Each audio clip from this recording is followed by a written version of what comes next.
할렐루야. 오늘은 에스라 2장을 함께 나누겠습니다. 이 말씀은 포로에서 돌아온 유대인의 명단이 길게 기록된 부분입니다. 족보나 명단은 우리가 쉽게 지나칠 수 있지만 에스라 2장은 단순한 이름 목록이 아닙니다. 이는 하나님의 신실하심과 남은 자들의 믿음의 결단을 증거하는 중요한 기록입니다. 바벨론 포로 생활과 같은 국가적 혼란은 고대의 많은 민족들의 민족의식을 말살시키는 결과를 초래했고, 따라서 그들은 역사의 무대에서 사라지곤 했습니다. 하지만 유대인들은 율법에 대한 애착과 하나님께 대한 신앙을 통하여 이방의 이질적인 문화 속에서도 스스로를 훌륭히 보존하였습니다. 이에 귀환 후에도 대부분이 자신의 지파와 가족관계를 밝힐 수 있었던 것입니다. 이 말씀을 통해 그리스도인으로서 우리의 신앙을 어떻게 점검해야 하는지 살펴볼 수 있습니다. 첫째, 그들의 귀환은 하나님의 언약 성취였습니다. 하나님은 에레미야 선지자를 통해 70년 후 포로에서 돌아오게 하겠다고 약속하셨고, 그 약속은 정확히 성취되었습니다. 이는 우리에게도 중요한 교훈을 줍니다. 하나님은 신실하시며 우리에게 주신 약속을 반드시 이루시는 분이십니다. 때로는 삶의 환경이 어렵고 하나님의 뜻이 보이지 않을 때가 있지만 하나님의 계획은 반드시 이루어집니다. 두 번째, 귀환 자들의 명단과 하나님의 약속 성취입니다. 에스라 2장은 바벨론 포로에서 돌아온 사람들의 명단을 기록하고 있습니다. 총 49,897명인데 남자 42,360명과 노예 7,337명, 노래하는 자 200명이 돌아왔습니다. 이들은 하나님의 약속을 따라 예루살렘으로 돌아온 사람들입니다. 먼저 귀한 자들 가운데는 지도자들이 있었습니다. 스룹바벨과 예수와 같은 지도자들은 영적으로 정치적으로 백성을 이끌었습니다. 또한 각 가문과 성읍별로 돌아온 일반 백성들이 있었습니다.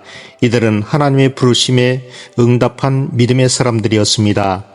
그리고 제사장과 레위인도 있었습니다.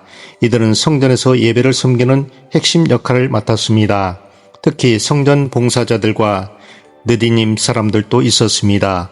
이렇게 기록된 모든 이름은 하나님의 약속이 신실하게 성취되었음을 증거합니다. 하나님께서는 에레미야 29장 10절에서 70년 후에 백성을 다시 돌아오게 하겠다고 하셨고, 그 말씀대로 하나님은 약속을 이루셨습니다. 세 번째, 제사장과 레위인의 명단이 특별히 강조됩니다. 그들은 성전을 세우고 예배를 회복하는 역할을 맡았습니다. 오늘날 그리스도인에게 가장 중요한 것도 예배의 삶입니다.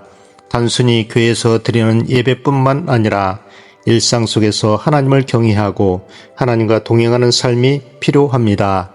우리의 신앙이 형식적인 습관이 아니라 진정한 하나님과의 관계 속에서 이루어지는 예배가 되어야 합니다. 그러나 59절 이후에는 족보를 증명하지 못한 자들이 등장합니다. 그들은 바벨론에서 돌아왔지만 자신이 이스라엘 백성인지 확실하지 않았기 때문에 제사장의 직분을 얻지 못했습니다. 이것은 오늘날 우리에게 중요한 경고를 줍니다. 교회를 다닌 것만으로 구원받는 것이 아닙니다. 우리의 신앙이 겉모습뿐인지 아니면 진정으로 예수 그리스도를 믿고 따르는 신앙인지 돌아봐야 합니다.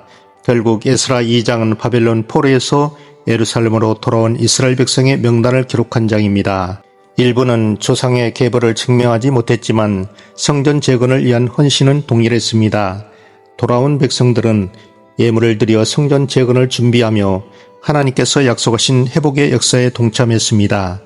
이 명단은 하나님의 신실하심과 함께 회복의 과정에 참여한 믿음의 사람들을 강조하는 중요한 기록입니다. 에스라 2장은 이스라엘 민족이 다시 한번 하나님의 백성으로서 정체성을 확립하고 새로운 시작을 준비하는 과정을 보여줍니다.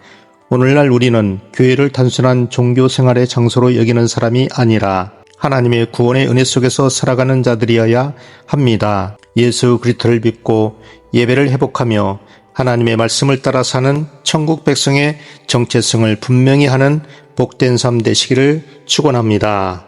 아멘.